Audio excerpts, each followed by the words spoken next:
Good morning. It's good to be back once again after a short absence.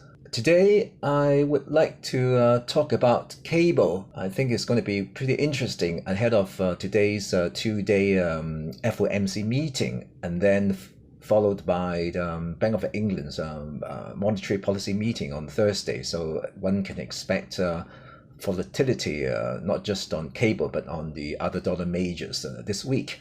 So let's look at the weekly chart to begin with. As you can see that cable basically has swung broadly sideways after hitting a 20-month low at the start of January at 124.12, and despite ratcheting higher on short covering to 133.83, price has fallen to 125.59 in May, and yesterday cable has penetrated briefly below this support to 125.32 in New York, and then today we broke below this short-term support here in Asia. I think it's because of the market's renewed concern over Brexit, probably that we may see a hard Brexit when the Brexit expiry on October 31st comes.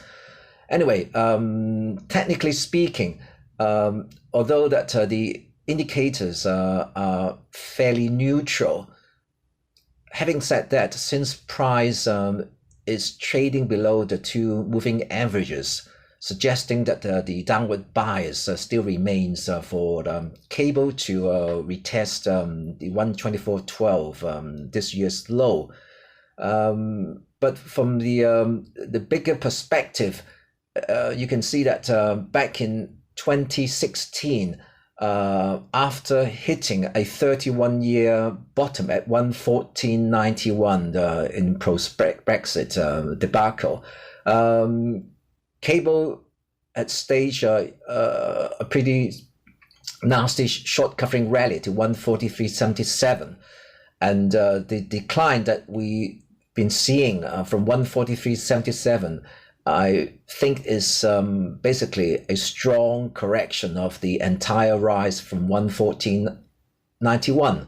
Therefore, that it is unlikely that we are going to see cable retesting 114.91 this year.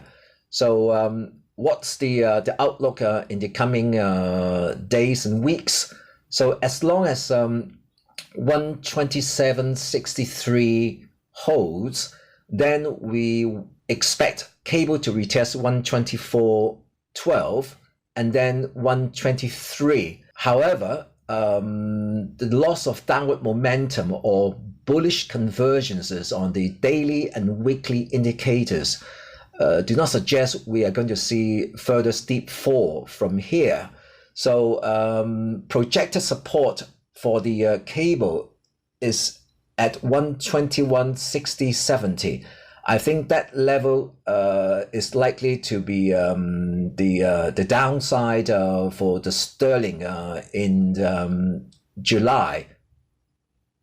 So recommendation is still to sell sterling on recovery to 126 with a stop above 127, and then downside target is for a 3-cent objective at 123.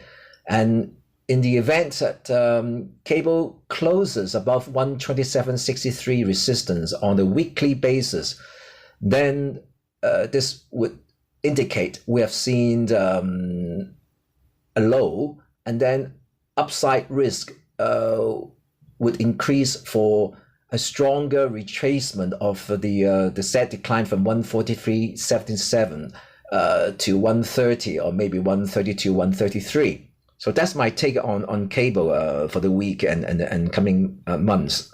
So good luck and goodbye.